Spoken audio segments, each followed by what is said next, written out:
Bravo! Odlična upotreba Vennovog dijagrama. Sada kada znamo šta je zapravo medij, treba reći da postoji više njihovih vrsta.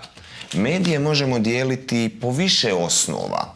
Ako medije dijelimo prema njihovoj vlasničkoj strukturi i načinu finansiranja, oni mogu biti privatni i javni. Privatni mediji jesu oni koji su u vlasništvu pojedinaca, pojedinki, organizacija, firmi ili korporacija.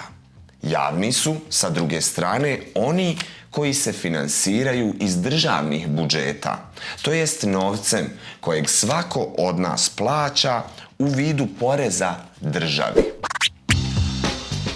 Ako posmatramo njihov tehnički način djelovanja, mediji se mogu podijeliti na elektronske, radio i televizija, štampane i nove, to jest online medije.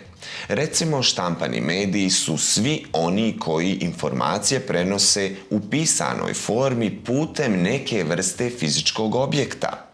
Tako recimo, radio nije štampani medij jer poruke ne prenosi na taj način.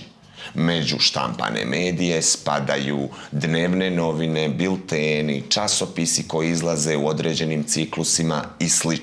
Štampani mediji izgubili su na zastupljenosti nakon masovne pojave novih medija.